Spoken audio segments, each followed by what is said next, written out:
انہی بہن نے ایک سوال پوچھا تھا کہ اگر کوئی گیس کے مرض میں مبتلا ہو اور وضو اس کا تعدیر قائم نہ رہ سکتا ہو اور تو نماز کے دوران اگر اسے اس طرح کی حاجت پیش آ جائے تو وہ کیا کرے بار بار؟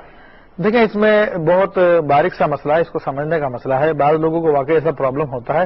اور ان کو تھوڑی دیر بعد گیسٹرک پرابلم کی وجہ سے وضو ٹوٹتا رہتا ہے، لیکن یہ معذور ہے یا نہیں ہے؟ کیوں معذور کے لیے تو شریعت اجازت دیتی ہے کہ وہ ایک وضو کر لے، اس وضو سے پھر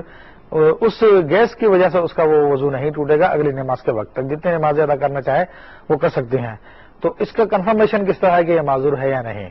تو اس کی شریعت نے طریقہ کار یہ بتایا ہے کہ اگر اس کو یہ مرض لاحق ہوا اور یہ اس میں طہارت حاصل کرنے کی کوشش کرتے ہیں، یہاں تک کہ جیسے ہی وضو کر کے نماز شروع کرتے ہیں پھر وضو ٹوٹ جاتا تھا، پھر جائیں وضو کرنے کے لیے، یہاں تک کہ اپنی نماز نہ پڑھ سکیں اور اگلی نماز کا وقت ہونے لگے، تو ایسی صورت میں پھر حکم یہ ہے کہ اب یہ معذور ہیں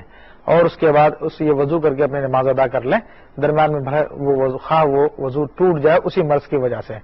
جب ایک مرتبہ یہ مرض ثابت ہو گیا، کوئی بھی ایک ٹائم لے لیجیے، عصر کا ٹائم لے لیجیے کہ مختصر ٹائم ہوتا ہے، یا فجر کا ٹائم لے لیجیے، اس ٹائم میں ٹرائی کریں اور واقعی ان کو موقع مل جاتا فرض ادا کرنے کا تو معذور نہیں ہے.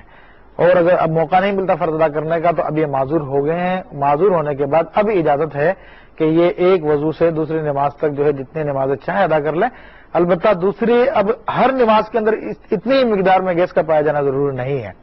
ایک مرتبہ بھی اس دوران میں اگر یہ مرض پایا گیا تو یہ معذور ہی رہیں گے جب تک کہ ایک نماز کا پورا وقت ایسا نہ گزر جائے کہ ان کو بالکل بھی وہ پرابلم نہ ہو، تو پھر یہ معذوری ان کی ختم ہو جائے گی، وہ عام انسان کی طرح جو ہے وضو کر کے نماز ادا کریں گے. ہماری بہن نے پوچھا تھا کہ سنت نماز ہم ادا کرتے